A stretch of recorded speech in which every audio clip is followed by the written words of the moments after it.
اعوذ باللہ من الشیطان الرجیم بسم اللہ الرحمن الرحیم اللہم صلی علی محمد وعلی محمد۔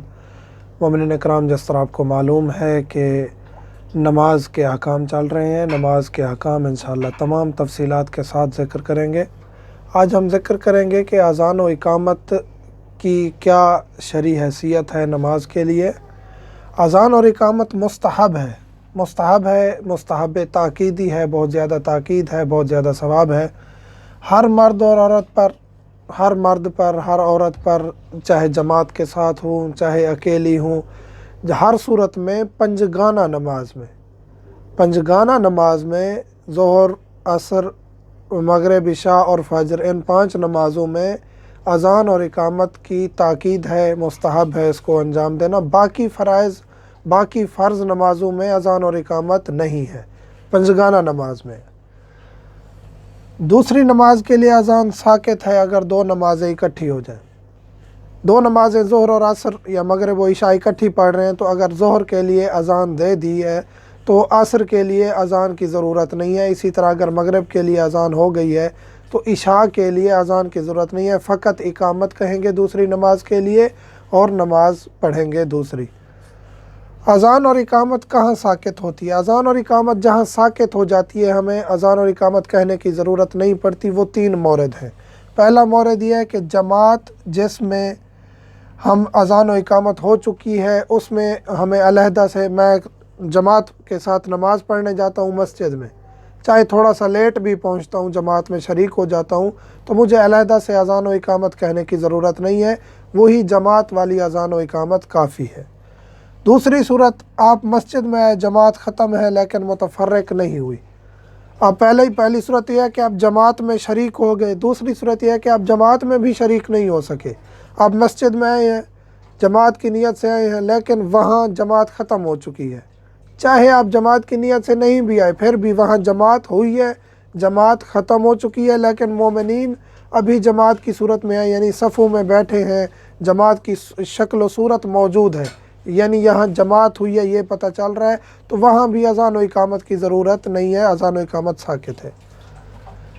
کسی دوسرے شخص کی اذان و اقامت سنی، چاہے جماعت نہیں کی اس نے، کوئی دوسرا شخص، آپ مسجد میں ہے، دوسرا شخص اذان کہہ رہا تھا اور اس کے بعد اس نے اقامت کہی ہے، تو اگر آپ نے وہ اذان و اقامت سن لیا تب بھی آپ پر اذان و اقامت ساکت ہو جائے گی، آپ کو کہنے کی ضرورت نہیں ہوگی۔ اذان و اقامت کی شرائط ہیں، کچھ شرائط ہیں اذان و اقامت کی۔ پہلی تو یہ ہے نیت، شروع سے آخر تک نیت کریں گے، شروع سے لے کر آخر تک کہ میں اذان کہہ رہا ہوں قربتاً اللہ، اور اس کے بعد اذان کہیں گے۔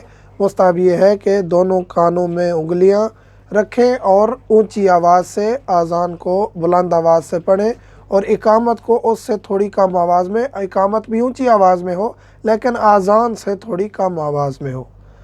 نیت کے بعد عقل جو ہے، جو خدا نخواستہ مجنوں ہے، بے وقوف ہے، یعنی بے وقوف سے مراد مجنوں ہے اور اس کا عقل کام نہیں کرتا، دیوانہ ہے، اس کی اذان و اقامت کافی نہیں ہے۔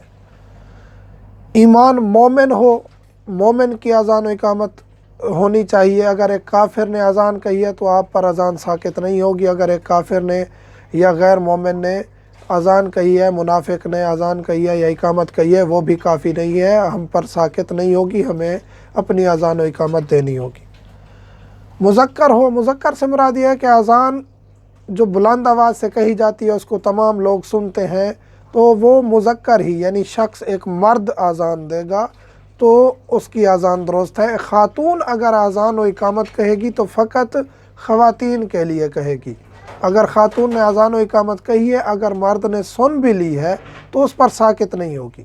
خاتون کی اذان و اقامت فقط خواتین کے لیے کافی ہوگی۔ مرد کی اذان و اقامت جو ہے وہ مرد و خواتین دونوں کے لیے شامل ہوگی۔